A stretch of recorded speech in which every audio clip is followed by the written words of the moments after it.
Yeah, they just started the questions and answers portion of the whatever's going on at PAX East. DevStream 178. I was going to say 177 because that's how Megan introduced it, but we won't. But as you can see, there is absolutely none of that I want to talk about because Protoframe was not shown. Dante Unbound coming soon is not news. TennoCon 2024 digital pack has got a Warframe 1999 Sandana to it, but at the very top of it you would have seen the first look Jade Shadows. How in the hell can Digital Extreme turn around and say first look at Jade Shadow?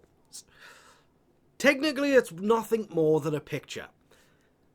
What Jade Shadows is going to be is it's the update after Dante Unbound. It is going to be a cinematic quest that's going to be coming in it. It's going to be a mid-sized, I would say, considering the time frame, and they've done this before. They have proven that they can knock out updates that are actually pretty decent fairly quickly. Veilbreaker was going to come October, November, ended up being a September update. So when they put their minds to it, they can do these things and they can do them really well. Jade is going to be their 57th Warframe, and in this image, holding a weapon of her own creation. So they said. Ooh, kind of getting tingles because that didn't go into what Jade will be doing, able to do, or anything else. Cinematic quest, coming with at least one weapon, and a Warframe. But more importantly, is the thing in front of her in this image. They basically turn around and said the entire update is going to be based around everybody's favourite. I really wanted to say bullet sponge at this point, but let's be honest, punching bag. The Stalker. We're basically going to have a version 3 Stalker. And the big thing about this image is when they turned around and said some people may know what that is, and it's the Stalker's ship it was heavily hinted towards. They made Stalker playable in Deviri. It sounds like a lot to do, but they've done it before. And even though Protoframe was kind of nothing more than a concept art, they didn't really date her. At least not at the point. You know, I mean, come on. She's late at this point, considering... Yeah, I'm pretty sure now is over 90 days, so wouldn't she now be late? But this aside, they promised to show a lot of things from Warframe 1999 in this whole DevStream 178, live from the centre stage at PAX East. And they did talk a lot about it, and it basically came down to a handful of things. I'll probably have to play the demo. Wow, finding the original gameplay is going to be a pain in the butt, but whatever. They just kind of went on about what it's going to be, how it's still going to be Warframe at its core. It's a Warframe, it's an update to Warframe. That's exactly what it is, that's what they've said it is the whole time. A lot of people are turning around and saying this is a spin-off of Warframe. It's not. It's an add-on to Warframe. If you play Wisps in the Walls, you will understand it. Especially considering...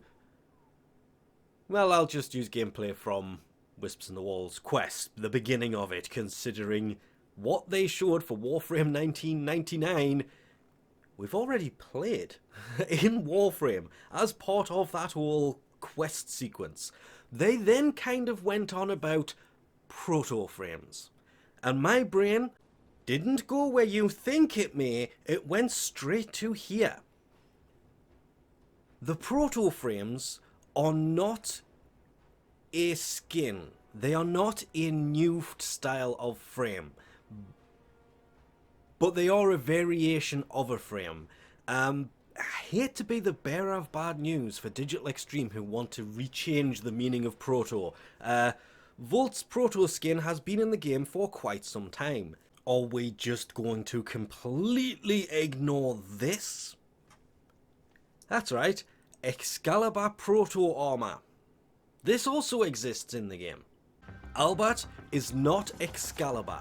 He will be a proto Excalibur. Proto being, I would have assumed, prototype. Because Umbra didn't exist, even though Umbra was the prototype, and let's completely rewrite the lore of Warframe. Never mind. Proto-mag. Oh yeah. They've hinted at this one for quite some time, and I will admit straight away, the proto-frames are going to be a variation of a frame, but not a frame, but a frame. Find out more during TennoCon 2024. My brain went straight to, I want that skin for Mag. I want to play as that frame, that Mag. They've taken Mag, who is a good frame but not really played that much, and just made her so much better. Do I even have to mention the bike? An amazing frame. Mag, early game, is just absolutely amazing, especially against the Corpus. Later game, still very useful of a frame. It's basically just her arm that is exactly the same. But a Prime Mag being slightly better, of course. Oh, that she just looks so much better. But a proto version of Mag? They had me with that. I played a lot of Dark Sectors, so yeah. And I do mean Dark Sectors as in the game, not the Dark Sectors they brought to Warframe. This, I was intrigued to begin with. The fact that they've come out with that bike, and it's going to be something you can ride and use. I wish they showed us more about this bike. As somebody who does like a good motorbike, I really, really got intrigued by this. It was one of the key things I saw. Okay, yes, he is spinning a canna in his hand. It's a scanner. He's spinning a scanner in his hand. His scanner.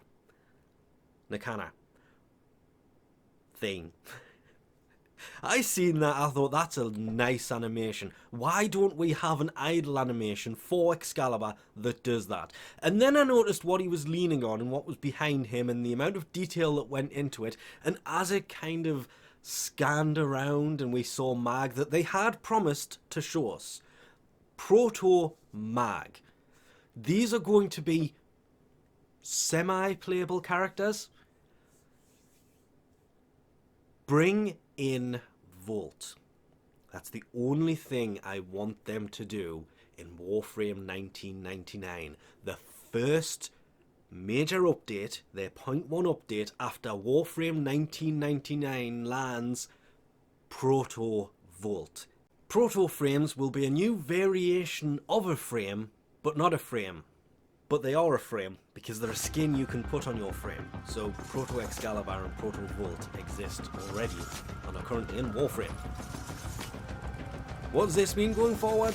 Well, we sadly have to wait until TennoCon 2024. To be fair, it's only about 3 months away. So we don't have to wait that long to find out more about this. From Jade Shadows coming before TennoCon to Warframe 1999. They could have shown a lot more for either one of these updates, but just by showing some imagery and a small little video, they managed to get everybody just that little bit more hyped for the fact it's taking them 3 to 4 months to do something as simple as Dante Unbound. With that, we'll leave this off here. Thanks for watching, and I'll catch you next time.